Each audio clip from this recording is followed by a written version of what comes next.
Hey everybody, this is Country Sherry. Today I'm going to tell you another story.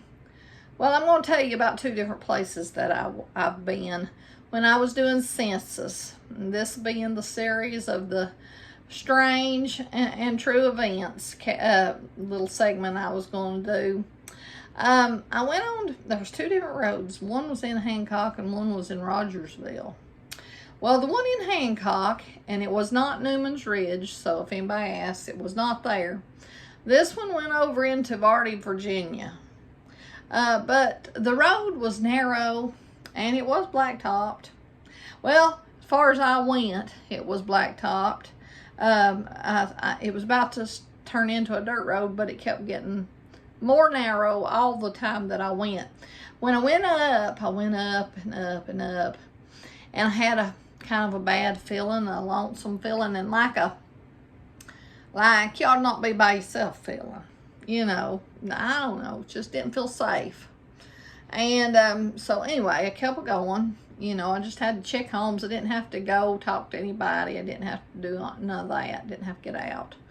And so in this place was some different kinds of homes. Some that were just, you know, old and worn, and some were trailers, and some was really pretty places that didn't look like anybody lived. Maybe some people that were planning on retiring there had built. And then when I started going down the big ridge, there was one very pretty home on the right, and then there was after that spot, when I went on down a little bit, I started getting a real bad feeling, because I kept going down and down and down, because I went up forever, and so I kept going down, and it kept getting narrower. And you know, I had a four-wheel drive, but I still felt like, man, if this comes out, it don't come out somewhere, because I never did find out if it came out. I did find out later it did come on out. It really did end up out onto another road. But as growed up looking as it was getting, and the way that it got, I thought, it's going to run into nothing. But anyway, there was deep cliffs over on one side of it, and it just felt like the perfect spot that a body would be thrown out. I don't know why, but it just felt like death. I've had that feeling before.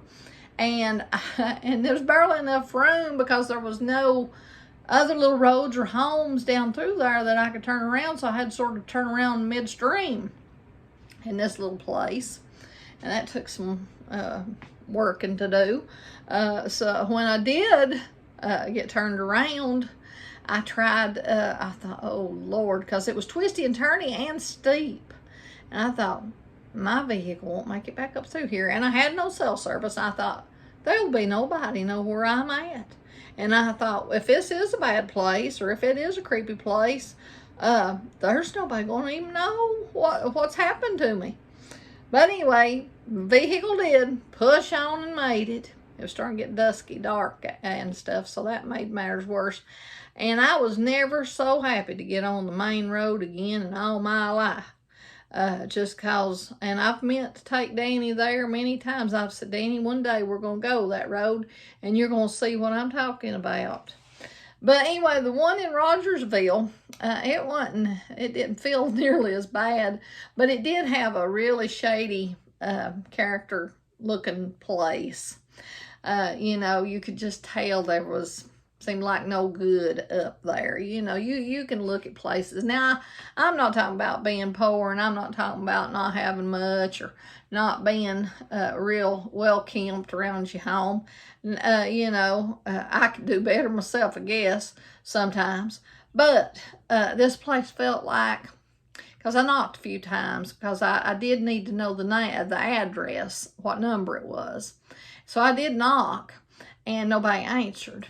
And there was vehicles all over the place, so you would think there had been somebody home. Well, nobody responded, and I knocked a couple times, and that little voice told me, don't, just go on, just go on. So I went on. Well, I went on down, and it was a little bit out through there. It wasn't real steep or anything, but it had chug holes. I'm talking chug holes everywhere. So I went around this one bend, and then there was a log house there that, man, it was gorgeous, just gorgeous. But it was, nobody was there.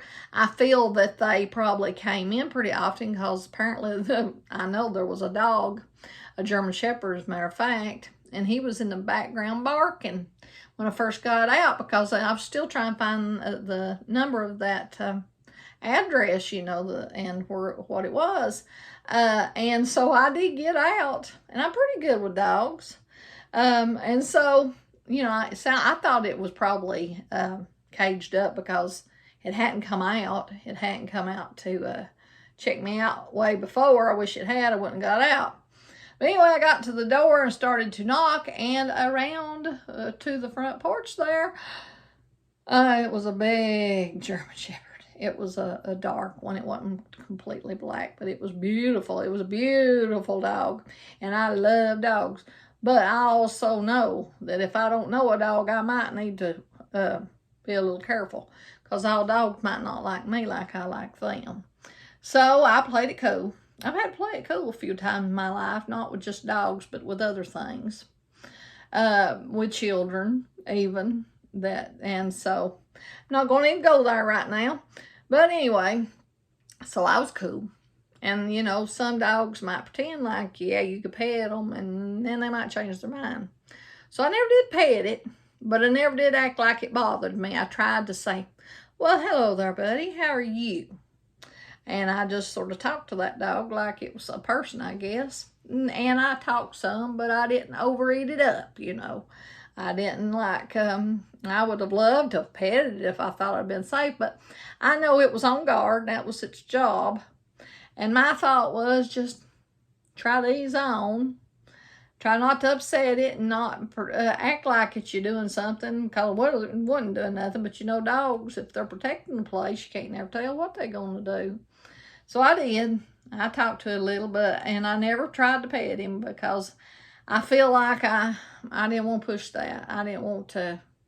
I just didn't feel like I probably should. And he kind of wagged his tail a little, and I think I was okay. And apparently I was, because he let me get back to my vehicle. And then I turned around out of that holler too. I did go a little farther, and it was a dead end, so I turned around and got out of there. And I was real happy to get out of that road too. So I have been some interesting places.